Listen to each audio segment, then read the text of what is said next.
The Messenger ﷺ has in fact informed us of several matters that will bring hasra, regret, on the Day of Judgment.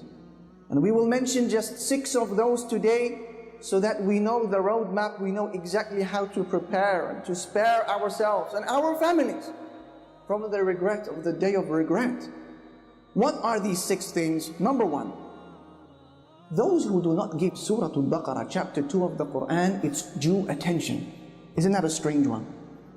When the rewards are distributed on the Day of Judgment to the people of the Quran, and specifically to the people of Surah Al-Baqarah, those who had ignored Surah Al-Baqarah will be taken by regret.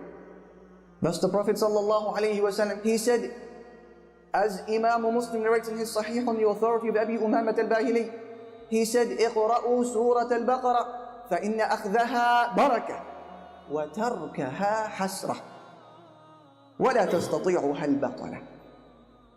He said, always recite Surah Al-Baqarah, because taking care of this surah is a barakah, it is a blessing. And not doing so will be a regret on the Day of Judgment. And the magicians are not able to overcome it. This is the first source of regret. As for the second source of regret, this is in relation to any gathering, whether with family or friends or online, where the name of Allah Almighty is not mentioned. Thus the Prophet ﷺ, he says, as Abi Dawood narrates in his Sunan, on the authority of Abi Hurairah, ما من قوم يقومون من مجلس لا يذكرون الله تعالى فيه إلا قاموا عن مثل جيفة حمار وكان عليهم حسرة يعني يوم القيامة. He said, any people who sit in a gathering whereby they do not remember the name of Allah Almighty or mention Him in any way, except that when they leave that gathering, it would have been as if they were sat around the dead body of a donkey. And that gathering will be regret for them on the Day of Judgment. Subhanallah. Any gathering where we sit together and we fail to mention the name of Allah subhanahu wa ta'ala, and to prevent a haram that was taking place in front of us, that gathering will be regret on the Day of Standing. What about number 3? The third cause of regret is with regards to those individuals who aspired for positions of authority. They wanted to be in the limelight. They wanted people to clap for them. They sought after attention and praise. And that is why the Prophet ﷺ, he says, as our mother Aisha narrates, and the hadith in Sahih al-Bukhari, إِنَّكُمْ سَتَحْرِصُونَ عَلَى الْإِمَارَةِ وَإِنَّهَا سَتَكُونُ حَسْرَةً وَنَدَامَةً فَنِعْمَةِ الْمُرْضِعَةِ وَبِئْسَةِ الْفَاطِمَةِ. He said, O Muslims, you will soon start competing over positions of authority. And on the Day of Judgment, that's going to bring with it regret. So how great is breastfeeding? And how difficult is weaning? What is that all about, that last sentence? The Messenger ﷺ is comparing positions of authority and those who always want it with the breastfeeding child, who is always receiving its nutrition and its milk readily available from its mother with no effort from itself. But there has to come a day when that child must be weaned, when that milk has to come to a stop. And similarly, those who aspire for positions of authority and status in the community, despite not being deserving of it, and not possessing the credentials, their wealth and their prestige and their honor will have to come to a stop at one point. And that will be on the Day of Judgment, when wealth and prestige will be replaced with regret for aspiring for a position that you are not fit for. As for the fourth cause of regret, this will be with regards to a person who puts forward acts of worship, but they contain within them hidden elements of showing off. This is a person who has dedicated years upon years of what he called worship, and Quran, and Salah, and Taraweeh, and Qiyam, and fasting, and dhikr, and da'wah, and a flawless hijab, and enjoining good and forbidding evil, and Islamic events, and Islamic reminders, and Islamic posts. And they see these good deeds in the form of mountains on the Day of Judgment, beautiful mountains, and to his horror they begin to crumble before his very eyes. Can you imagine their regret? That is because those good deeds, although they were huge, but they had holes within them.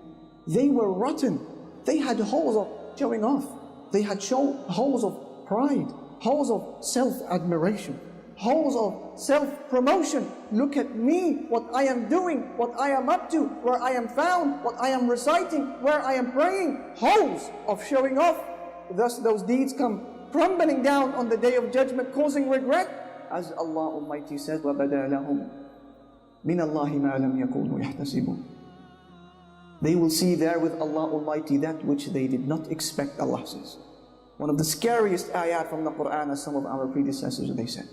As for the fifth cause of regret, and I hope, dear brothers and sisters, that we are taking note of these, mental notes of these broad heading. This is a roadmap for preparation. As for the fifth cause of regret, this is when you find yourself being forced on the Day of Judgment to hand over your good deeds to somebody else. Or when you are forced to carry the sins of somebody, sins that you didn't even commit. Can you imagine what that means? Imagine on Yawm al-Qiyamah you are forced by the angels to hand over 2,000, 3,000 salawat, 3,000 prayers to somebody else, to your neighbor. Can you imagine handing over 2 or 3 or 10 Ramadans worth of hard work and thirst and sacrifice to somebody else who didn't do it? Can you imagine? Worse still, can you imagine carrying the sins of people, sins that you didn't commit? Imagine reading your book on the Day of Judgment and you find zina, fornication, وَالْعِيَاذُ بِاللَّهِ. You find adultery, you find alcohol, you find interest, you find pornography, you find sins that you didn't commit. Others have transferred them onto you, and now you have to find an answer before Allah for these sins that you didn't do. How can that situation take place? By oppressing another Muslim, by wronging another individual.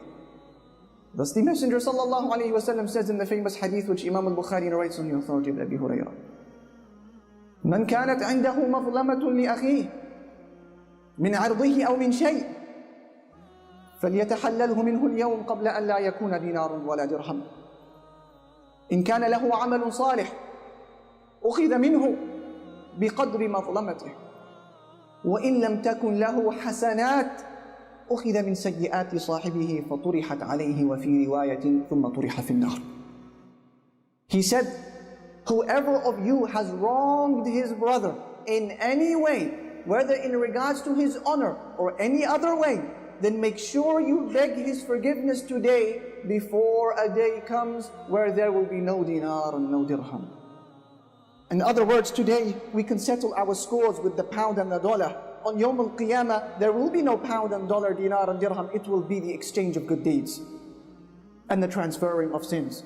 So he says, whoever of you has wronged his brother in any way, with regards to his honor or any other way, then let him beg his forgiveness before a day comes when there will be no dinar and dirham. He said, if you have good deeds on that day, he will be allowed to take from your good deeds depending on the size of your wrongdoing. If however your good deeds, they run out before you pay your debt, then he will be allowed to transfer his sins onto you. This is one of the most frightening and disturbing realities of the Day of Judgment, wallah.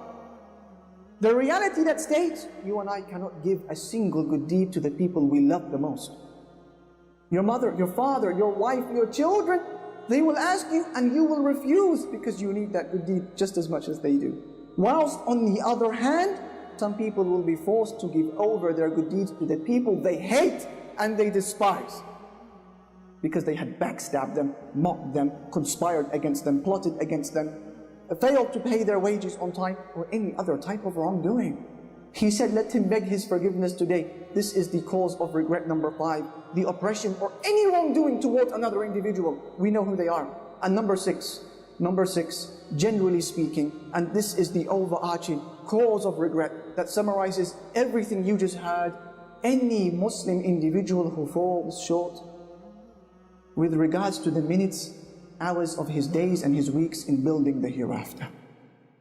That is going to be a cause of regret.